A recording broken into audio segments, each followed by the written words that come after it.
Good evening, everyone, and welcome to the Multi-Ministerial Task Force COVID-19 press conference. On our panel today, we have Minister for Health, Mr. Gan Kim Yong, Minister for National Development, Mr. Lawrence Wong, Minister for Foreign Affairs and Minister in charge of Smart Nation Initiative, Dr. Vivian Balakrishna, Director for Medical Services, Associate Professor Kenneth Mark. May I invite Minister to begin with a few words, please? Minister, please. Thank you. First, let me thank you for coming to this press conference. Let me share a few updates. We are now about a week into the phase 1 of safe opening. With the increased interaction among people, we expect that there will be a rise in the number of COVID-19 cases in the coming days and weeks. This is inevitable. We have seen this happening in many other countries as they open their economy and their community. What is important for us is to mitigate the risks with basic hygiene practices and precautions, and ring-fencing cases quickly with timely contact tracing so that large clusters do not form. Testing is a key enabler of our overall efforts to safely reopen. We carry out testing for various purposes, which I mentioned some time ago. Let me just reiterate some of them. For example, firstly, we do testing to identify cases quickly so that we can provide timely and appropriate treatment and support for persons who are infected with COVID-19 to prevent complication and to reduce the risk of mortality. We also do that to identify close contacts so that we can ring-fence close contacts quickly to prevent the spread of the disease. We also do screening for specific target groups, for example, those who are more vulnerable, such as those in the elderly in the nursing homes and so on, to prevent a cluster from forming and to basically conduct surveillance. At the same time, we also have specific groups like workers going back to work. We want to screen them to make sure that they are safe in returning to work. So we carry out testing in a variety of reasons, but all with the specific targets and specific objectives. Many Singaporeans have also noticed that while the number of new cases in the community remain low, it has increased somewhat in the past week. Some worry that the cases in the community have risen quickly after the reopening. In fact, many of the community cases we have seen in the past week were due to active case finding, as we proactively conduct surveillance to test on our target groups. This is important as it will allow us to identify COVID-19 cases early and to quickly contain any potential spread in the community. So far, we have conducted active surveillance amongst a few target groups. For example, we have done so for staff and residents in the residential homes for seniors, as I mentioned, because seniors living in residential institutions are more vulnerable. Preschool staff as well, as a precautionary measure before preschools resume their full services. We have also carried out screening for those returning to work, especially in the construction, marine, and process sectors, in preparation for the reopening of more workplaces. We have also extended testing to individuals who are diagnosed with acute respiratory infection, ARIs, at first presentation to a doctor, instead of observing them for a few days. We are starting first with groups such as seniors, 65 years and above, healthcare workers, as well as staff of educational institutions and older students. That was how we picked up the 6 cases yesterday from school students and staff. The tests for these cases revealed low viral loads, and a repeat test using new samples found that all 6 cases were negative. This suggests that they were likely infected during the circuit breaker period and not after school reopening. To support the increase in screening, the Health Promotion Board, HPB, has been setting up regional screening centers progressively across the island. 2 of these centers at the Old Police Academy and the float at Marina Bay have commenced operations from 2nd of June. We have set up 2 more centers today at Bukit Gombak and Bishan Sports Halls, with another center on the way in Bedok North. Workers in the dormitory will continue to be swabbed at designated centres set up within the dormitories or other areas conveniently located for them, such as migrant worker recreation centres. There are also other swabbing centres being set up in collaboration with private partners, such as a testing facility at One Farrer Hotel. I thank these partners for being part of our fight against COVID-19. We will continue to set up more swabbing centres with a different capacity to meet our national needs. Even as we ramp up testing and contact tracing, strong infection control measures will continue to be the mainstay of our fight against COVID-19. We must therefore continue to practice strict safe distancing and good personal hygiene to prevent transmission. Let us press on with our efforts, stay united, and I believe we will be able to overcome this pandemic. Now I'll call upon my Director of Medical Services, Professor Kenneth Mak, to give a quick update on today's medical situation. Thank you very much, Minister. As of the 8th of June, at 12 p.m. today, the Ministry of Health had preliminarily confirmed an additional 386 cases of COVID-19 infection in Singapore.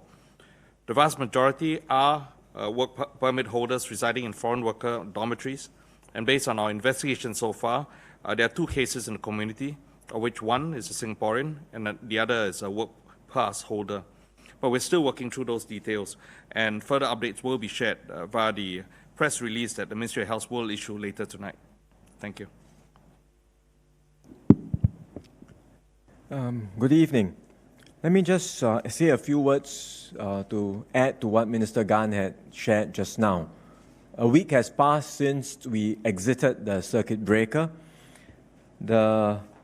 There has indeed been some increase in the number of daily cases in the community, but as you can see, it's partly due to our stepped-up testing regime.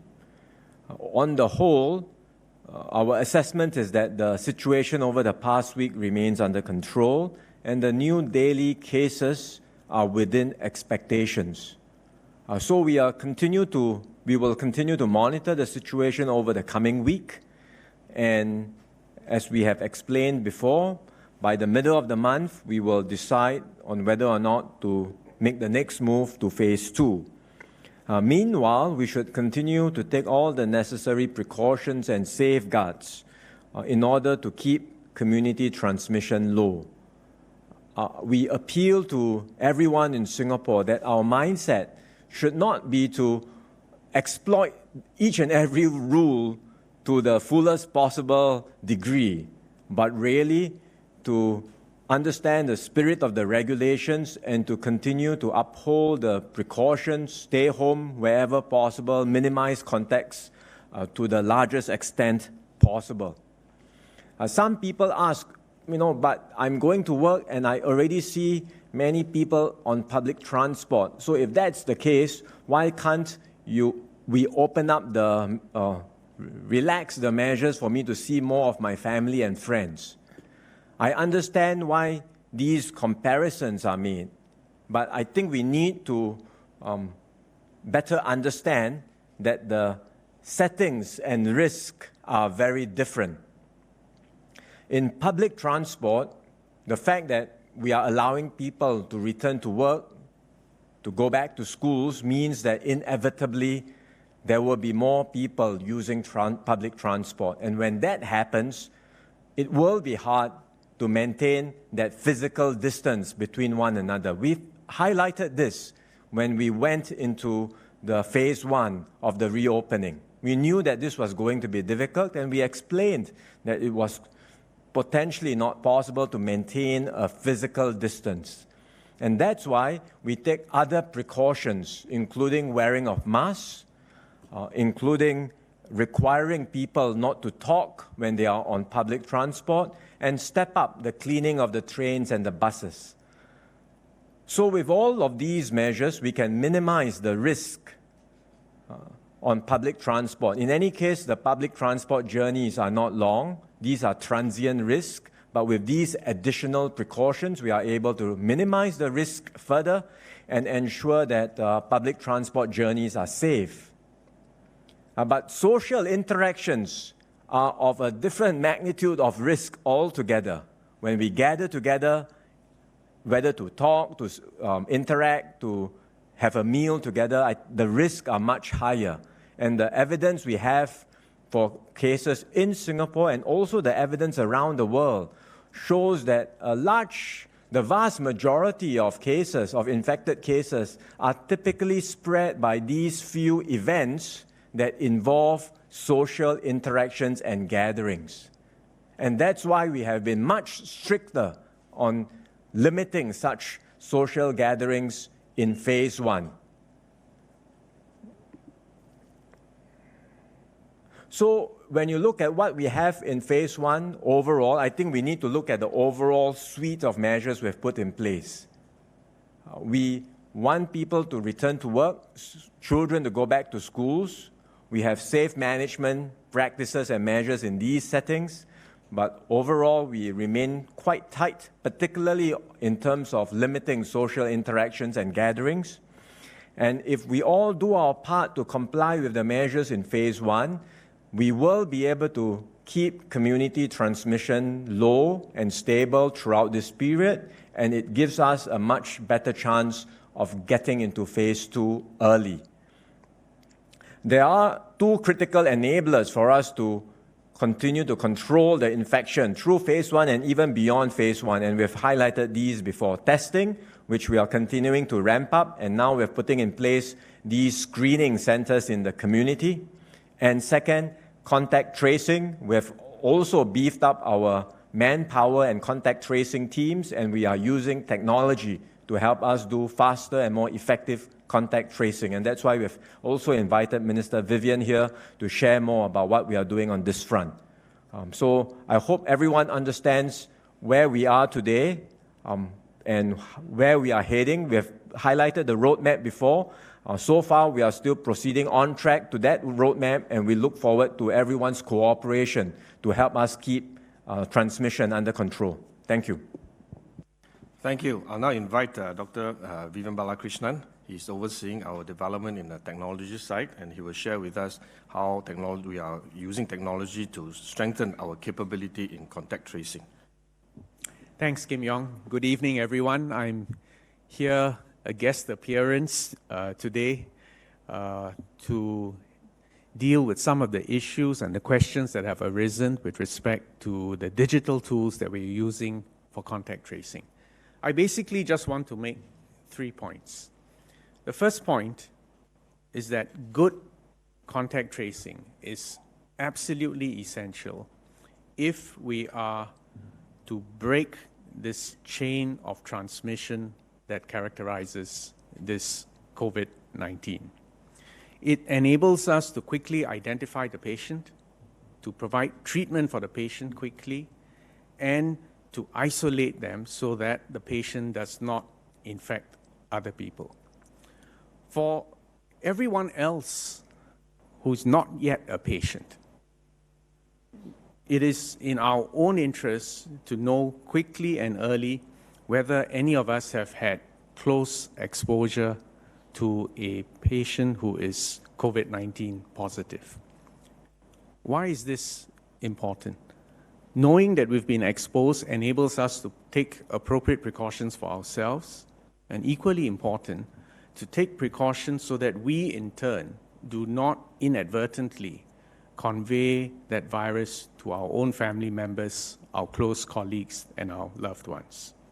And because over the last few months, we have also discovered that peak viral load occurs early in the evolution of the disease, and in fact, there are cases, pre-symptomatic or asymptomatic cases of transmission, that makes it all the more vital that we identify both patients and close contacts as soon as possible. I can't emphasize enough the need for quick identification, and this is where the digital tools come in. It used to take us about 2 to 3 days of intensive laborious work to reconstruct an activity map for each patient. And you need to bear in mind that sometimes by the time the patient is in and our contact tracer is trying to interview the patient, sometimes the patient is not even in a fit state to be able to provide all the necessary information.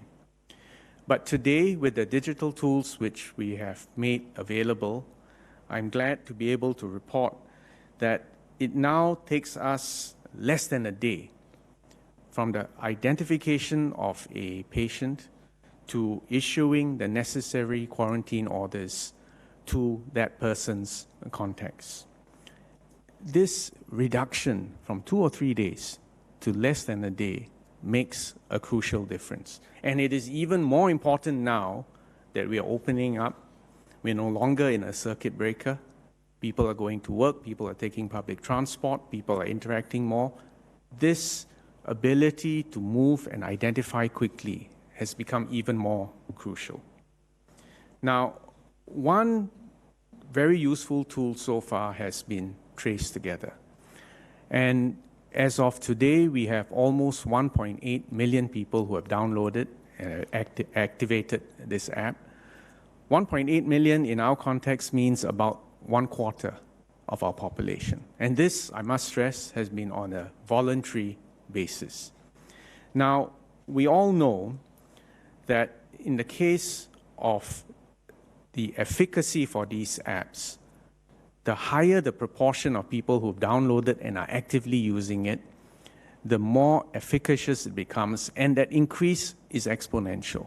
So what I'm saying is that 25% is good, but it is not good enough, and we need to raise that number significantly. One barrier that we have had to increasing that number is the fact that not everyone has a smartphone, or a smartphone that works effectively enough to supply all the data that we need.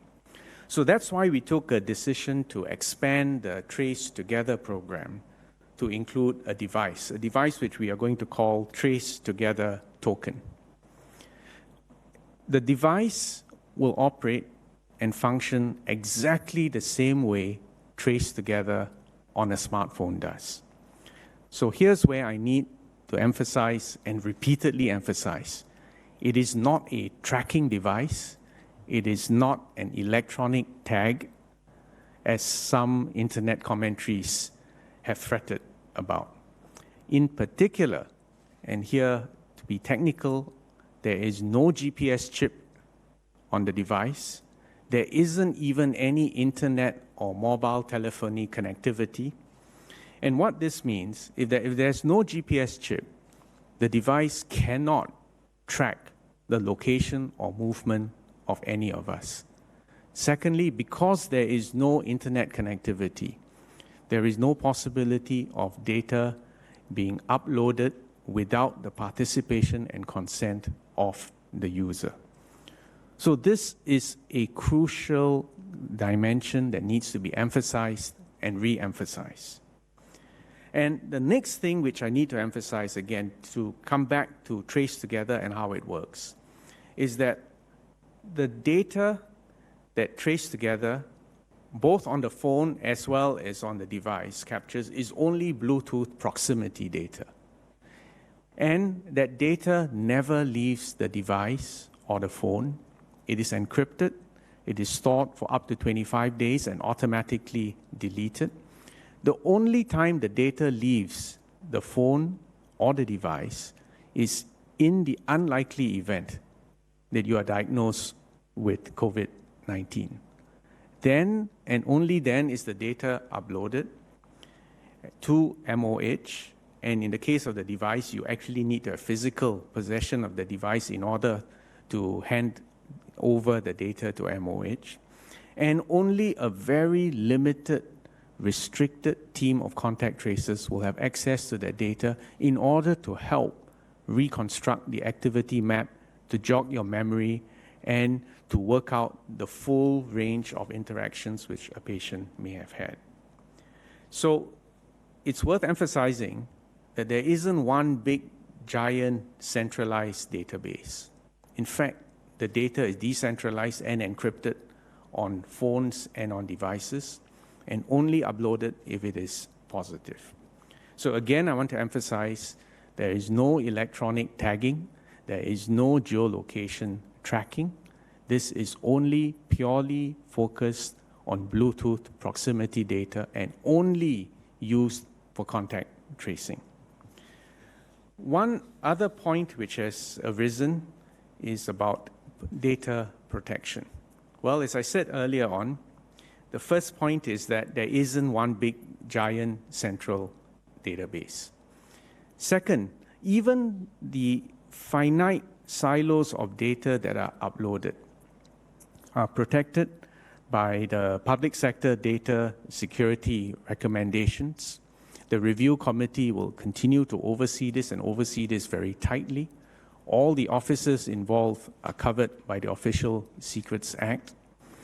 And we will continue to audit and make sure that no data leakage occurs.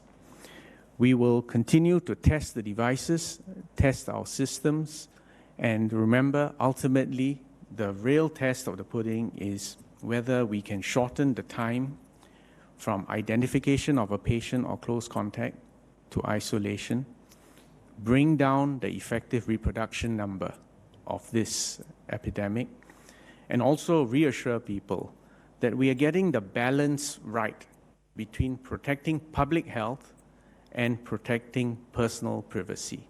I believe it is possible to protect both, and we're going to do so in a manner which is open and transparent, and I'll be happy to take questions on that note. Thank you. Questions from the floor?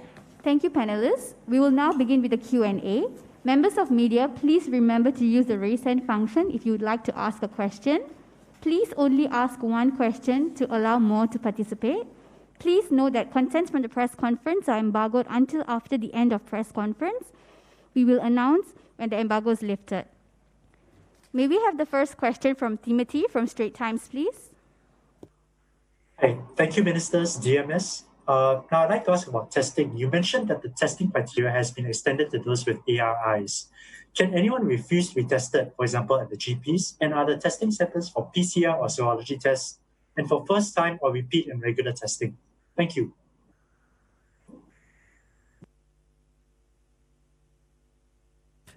Timothy, that was quite a mouthful.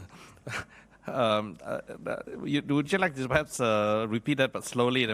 I just want to make sure I caught every bit of your question so that we can do justice to it and answer it. My apologies. Well, you mentioned that the testing criteria has been extended to those with ARIs. Can anybody refuse to be tested? For example, if you go to the GP with an ARI and you're told you need to take a test. And are the testing centers for PCR or serology tests and for first-time or repeat testing? Thank you. Thank you very much, Timothy. I got that now.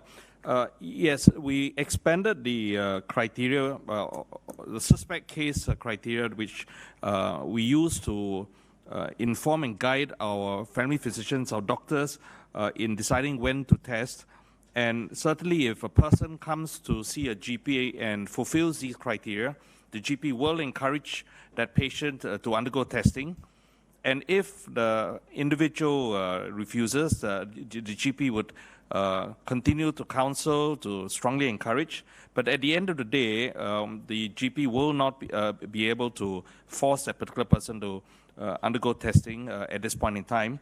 We have indicated and advised doctors that if they are very concerned about a particular individual, when there are many suspicious features, they've had close contact with a person known to have COVID-19, they themselves are very symptomatic, then it's really in the interest of the patient to make sure that the patient is well for his safety and welfare, that the GP then inform us, and we will then take on the responsibility of continuing to reach out to that particular patient to encourage that patient to step forward and do testing. Under the Infectious Diseases Act, we can mandate testing, but we would like to do this first by encouraging the patient to step forward, because it's important for a person to be willing to do so, and we believe that's a better approach. We will encourage patients to step forward and do testing first. The testing regime involves a PCR testing still at this time, because PCR testing would be the relevant test for the purposes of making a diagnosis of an acute infection, and this is the test approach. Just to clarify, currently we already test ARI cases, but we generally test the prolonged ARI cases because we when you present yourself to the GPs have been asked to give you 5 days, up to 5 days MC from the day of illness. And then if there's a prolonged illness, you come back, then we will suggest a test. So this is not entirely new. What we have done is we have now shortened the period. Once you present yourself to the GP, if you have ARI symptoms, we will swab you straight away, rather than to have to send you back and wait for the period. Because the time when we wait for the protracted period, there may be infection that's going on. So we want to establish as early as possible in order for us to start contact tracing earlier. So that's one of the objectives of bringing forward the testing of ARI cases.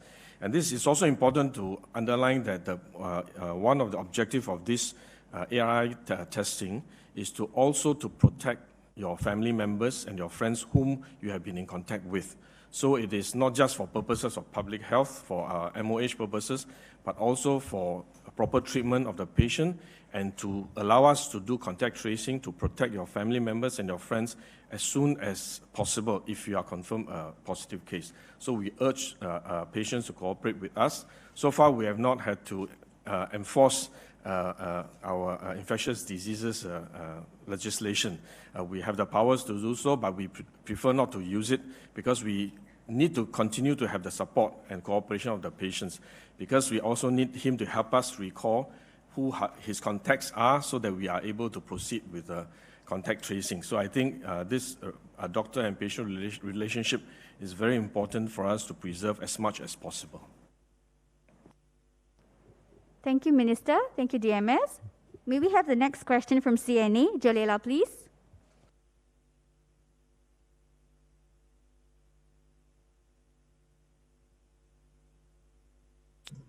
Thank you. Just want to ask for testing. We noted that earlier the calibration issues identified with one lab led to false positives. So I just want to check whether those have been resolved. And would MOH also be able to explain why there are days when fewer tests have been conducted? Are we at full capacity in terms of testing right now? Yes, thank you very much for that question. I think you had two parts to it. The first part, you were asking about labs and whether or not, in fact, previous lab processes have been optimized, whether or not those previous problems we had with the lab have been resolved. My understanding is that it has, and that lab, in fact, continues to contribute towards testing of our cases as well. However, we have a quality improvement program that continues to engage all our laboratories, and there's a regular dialogue and discussion that takes place with all the laboratories to help them to ensure that the processes continue to be up to speed and that they are maintaining the quality of testing that they're supposed to have. So in fact, that continues on a weekly basis regularly. You asked also about another question. Can I just perhaps just get you to remind me what the second part was? The low number of tests. Oh, yes. In terms of the numbers of tests, we actually test across different settings. For example, when we carry out testing of various groups, we do have a certain allocation in mind, but sometimes that number may vary from day to day, depending on, for example, the group of people that how they are scheduled to come forward for testing. In the dormitory setting, testing also continues with a view towards helping us to clear blocks, clear front workers who have recovered from infection or to ensure that they are not infected, so as to eventually be able to bring them back into the work setting. And depending on which dormitory is allocated for that particular day, you may end up with more numbers in a particular day, fewer numbers in other days. So the number does vary sometimes from a larger number in one day and a smaller number in another day. We have not changed our testing tempo. So in that sense, the number of tests allocated continue to be there and made available for all these different test settings. We have, in addition to testing the usual way, started to expand also into other strategies. That includes the use of pooled test approaches rather than individual PCR tests being done, so as to maximize the efficiency that we have for testing.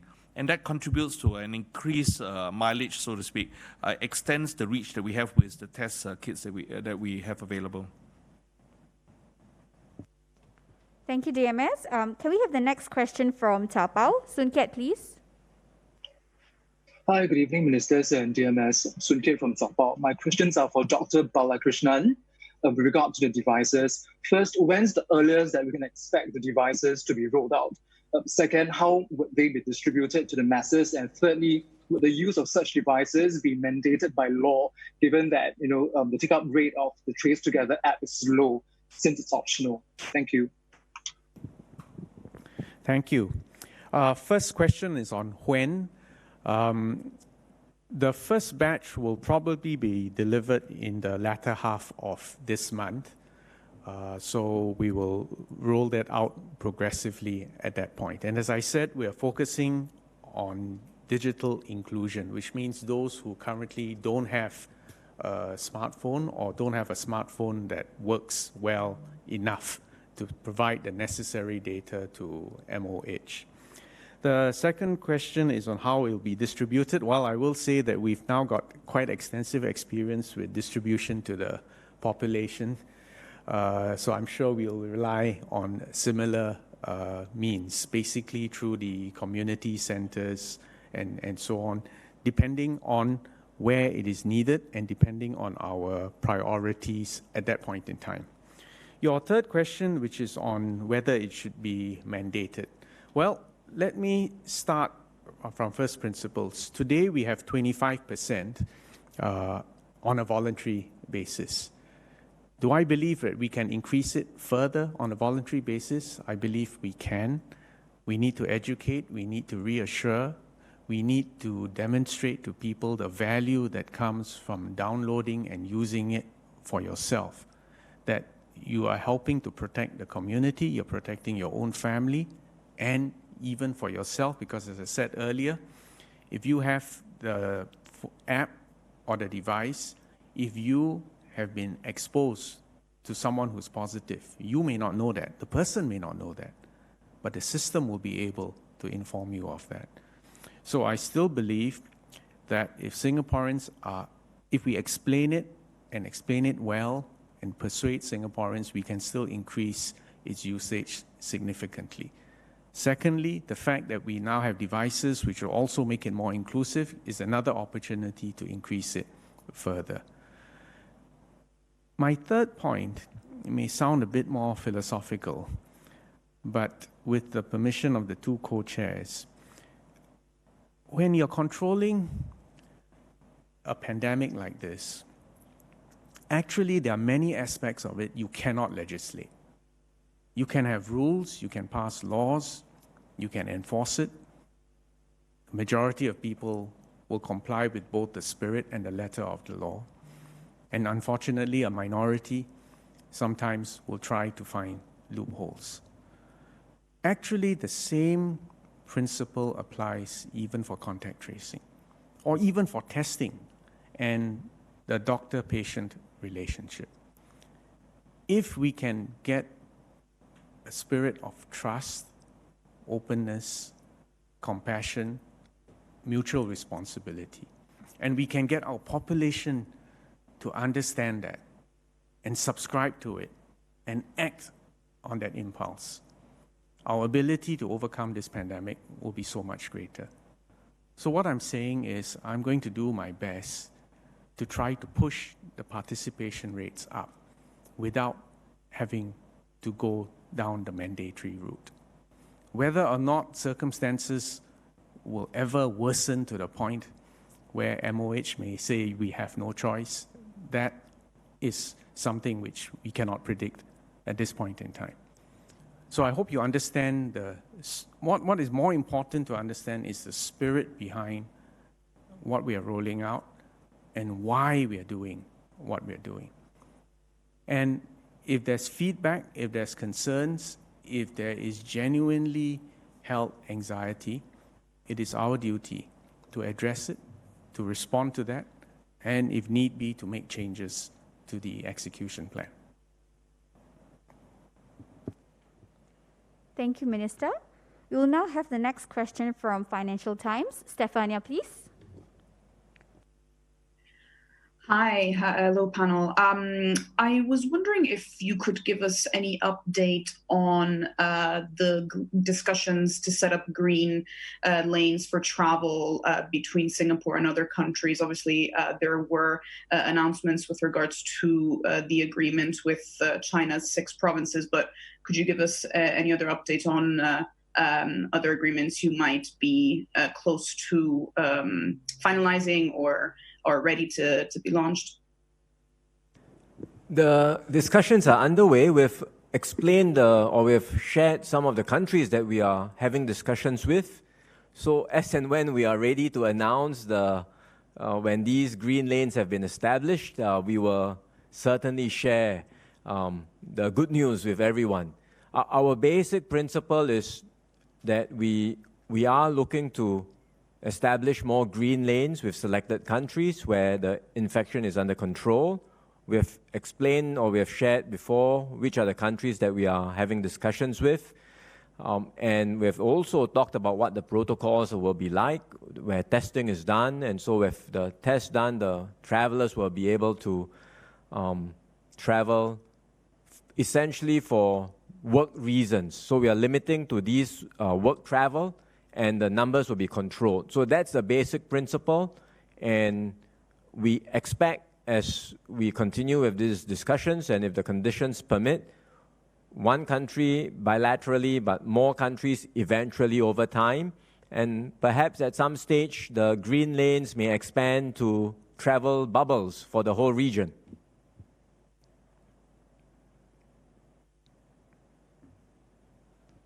Thank you, Minister. We will now have the next question from today. Justin, please. Yes, thanks, Ministers, for the briefing. It was said by Minister Wong earlier that based on previous weeks, for every symptomatic case in Singapore, there will be one that shows no symptoms. So what are the implications of the fact that half of the cases in Singapore have no symptoms? And does it suggest the need to do nationwide testing, since there could be a substantial number of hidden cases?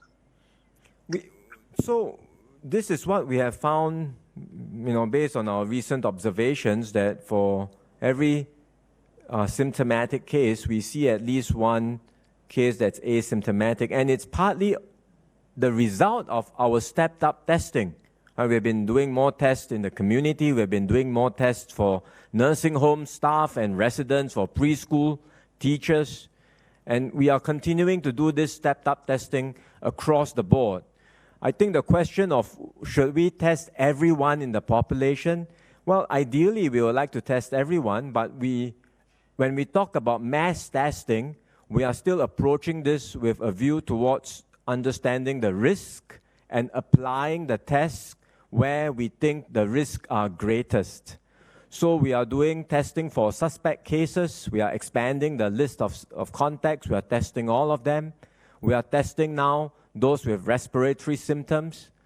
And that's a lot to go, because if you talk about respiratory symptoms, pre-circuit breaker, any single day you had about 25,000 people presenting themselves with respiratory symptoms in a single day. During the circuit breaker, that number dropped to less than 5,000.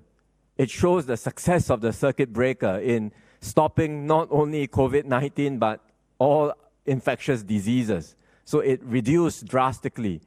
But as we resume activities, I think that number will rise, and we are going to test all of these patients with respiratory symptoms. So that's a lot already. And then we are going to go and look at different high-risk groups, including workers who are in the front line of COVID operations, construction, marine, and process. We are going to test them regularly. We are also going to test regularly vulnerable groups, including the nursing home residents.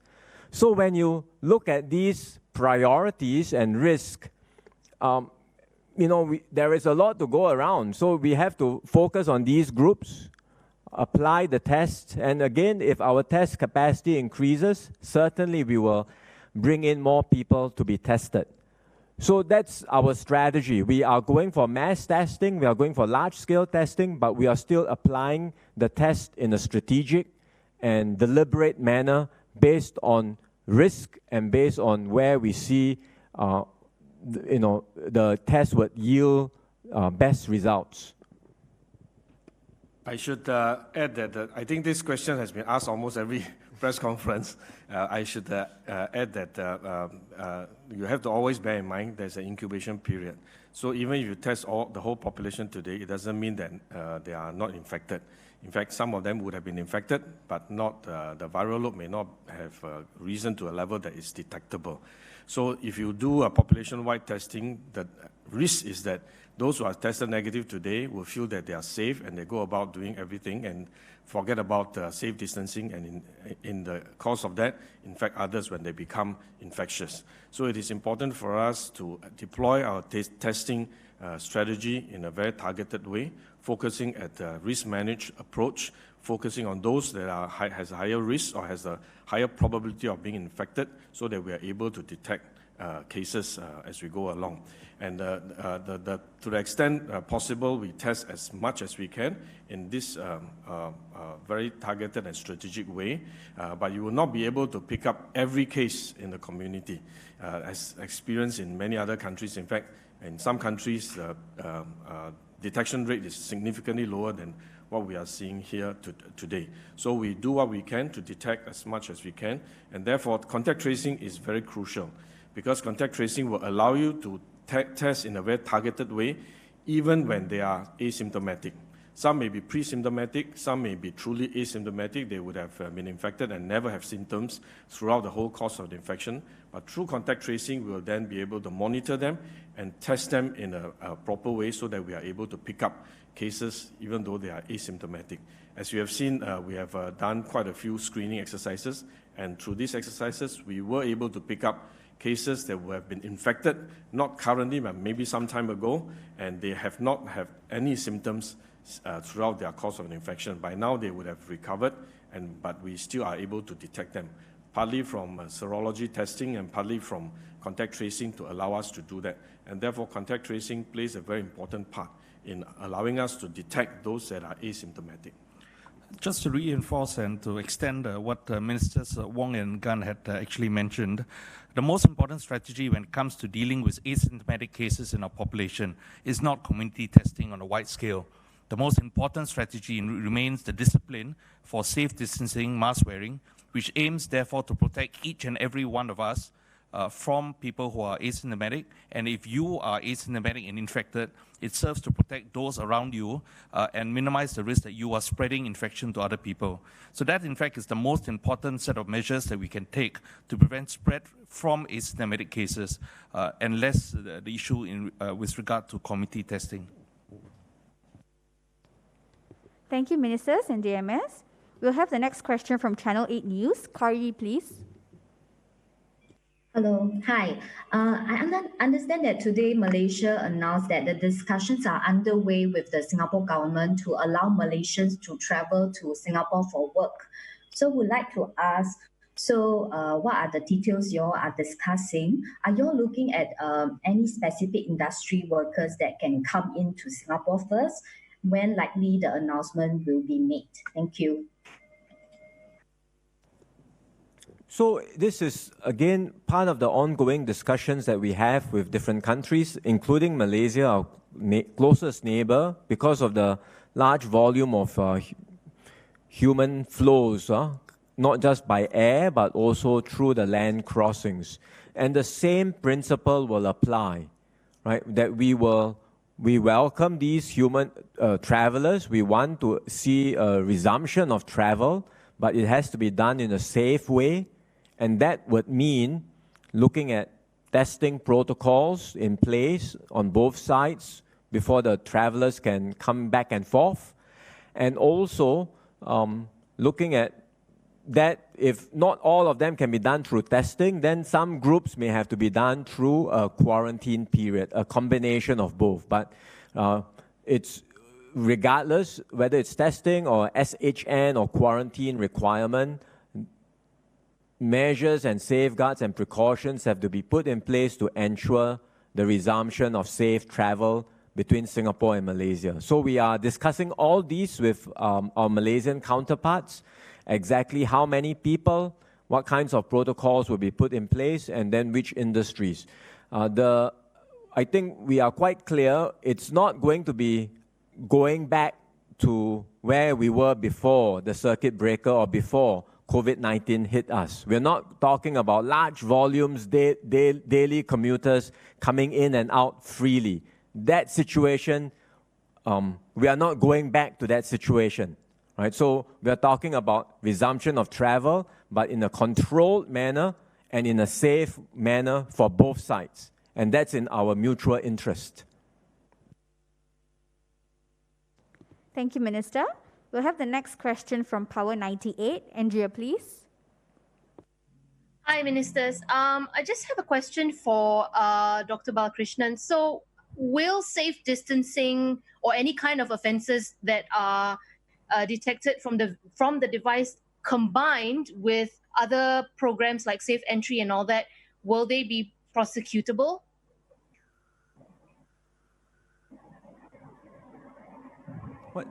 What do you mean by offences from the device? I'm not quite sure what you mean by that.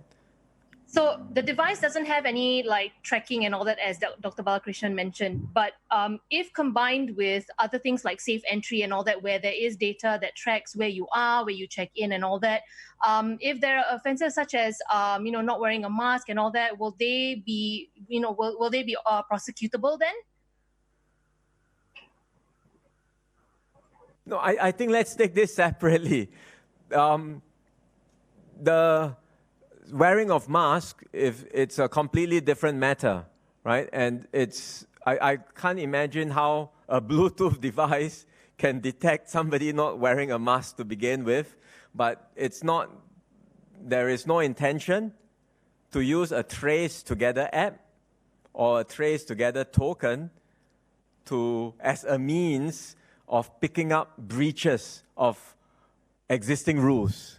There is no intention at all, right? So the app and the device plus safe entry combined are meant to provide us with information in a timely manner so that we can do speedy and fast and effective contact tracing. It's not meant as a way to detect offenses and breaches of rules. Yeah, I think that's a very important clarification. Trace Together app, Trace Together running on the device, and the data generated is purely for contact tracing, period. Thank you, Ministers. We'll have the next question from Kyodo News. Siti, please.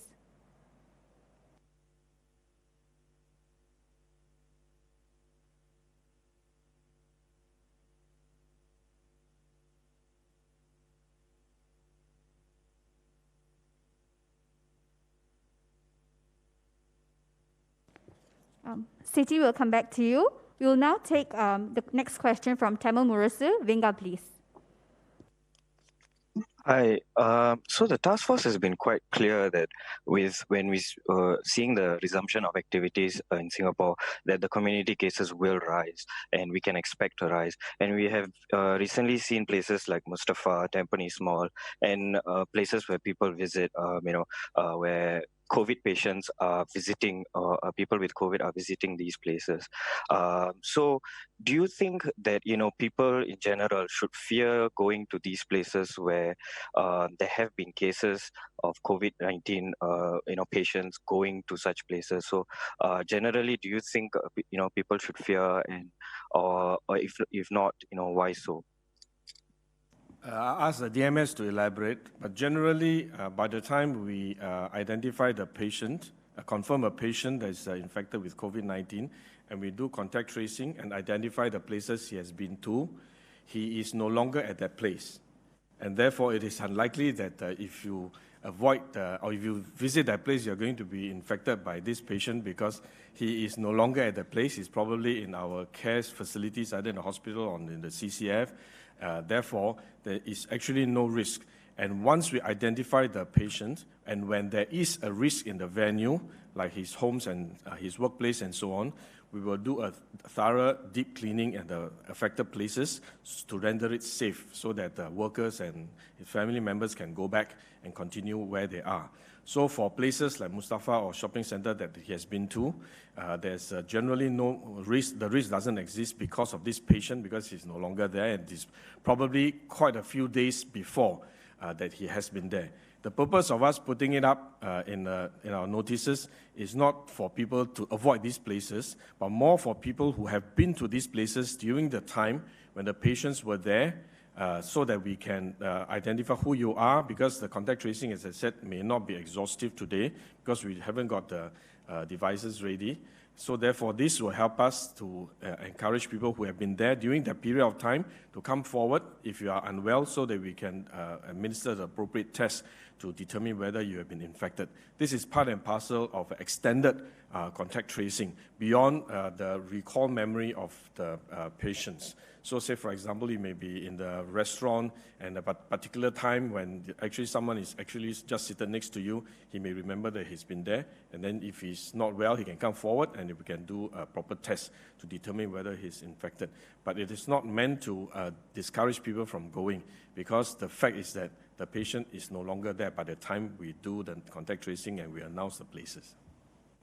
Let me make a plug. It's in precisely those circumstances when you can't remember when you were there, that if you had the Trace Together app on, running on your phone or a device, and if you were in close proximity, prolonged close proximity as detected by Bluetooth, that's when the program would inform you, would alert you, and you can take the necessary precautions. Announcing or putting out a list of places where our previous cases had visited is not new. In fact, when we started out managing the COVID outbreak in January, February, even into March, you may remember in our press releases, we had also given information. This case was diagnosed at this time, had visited this place. It wasn't intended to broadcast where these cases had gone to ordinarily on its own. It was in fact to alert members of the public, so that if you happen to be in the vicinity of that area as well, you could now monitor your own health, such that if you now develop symptoms moving forward, bearing in mind that you may have been in a place where other cases have been before, it would now help you to know that you should step forward, see a doctor, and get checked to make sure that you yourself are not having any symptoms suggestive of COVID-19 infection. So that still continues as well. So beyond just the importance of contact tracing, it's also to give you a reminder, give you a heads up, so that you can also monitor yourself more closely if you had visited those places. But there's nothing otherwise to fear moving forward visiting those places. As Minister Gan has mentioned, cleaning would have been done. It's not necessarily a case where just because a person had visited 2-3 days ago, there's an ongoing risk of infection occurring in a particular place. So the public should not fear have that concern. That said, it's important to remember that we are just getting into phase 1, and we haven't even gone into phase 2. We remain concerned about the possibility of community spread of COVID-19. And just as we let more people come out of homes, going to work, going about their business, it's still important to remember that we should limit travel outside our home and continue doing that only for necessary purposes. So don't travel about unnecessarily. The list of places that previous cases has visited should also be a reminder to us to remain disciplined, to keep our travel to the minimum. Thank you, Ministers and DMS. Okay, we will now take the next, we have time for last 2 questions. We will now take the next question from Kyodo. Siti, please. Yeah, hi, I'm sorry, I just unmuted it. Well, my question is just about the contact tracing device, the token that was mentioned. Can you give us some idea what it looks like, and is it something that people have to wear around their neck or something? And what if they're given free, I understand. So what if they opt out and they don't want to wear it? I don't have a prototype to show yet, but in the next couple of weeks when it is, we will certainly share photographs, or ideally even the actual prototype for you to look at. No, I don't think you will wear it. In fact, it's a trace together token. I expect it to be used when you are not using your handphone. You would probably leave it in your bag or somewhere beside you. That's how I see it being used. So I think the key point here is that it will interoperate with Trace Together on the handphone.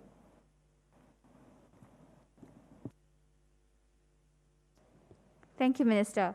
We will now take the last question from CNA. Si Hui, please. Hi, Ministers and Dr. Kenneth Mark. I have a question for Dr. Balakrishnan.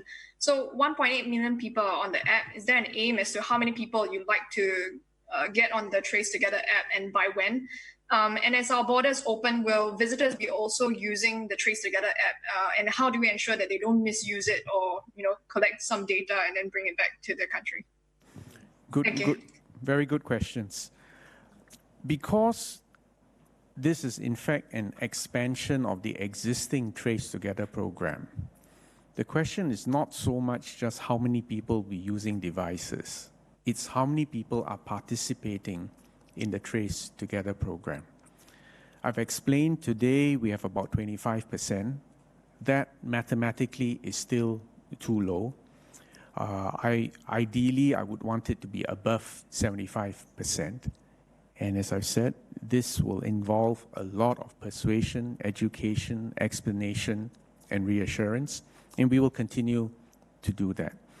With respect to visitors, clearly, if the Trace Together program is working, we would also want others in our midst, visitors, to also be using and participating in the same program, because that will enable us, again, to come back to the fundamental, which is identify as quickly as possible the close contacts. And the other element, which I should have explained earlier, is not only people whom a patient may have transmitted it to, but we're also interested in where the source of that transmission chain may have originated. So, short answer to your question, yes, we will encourage or we will lean very heavily on making visitors participate in our national contact tracing program.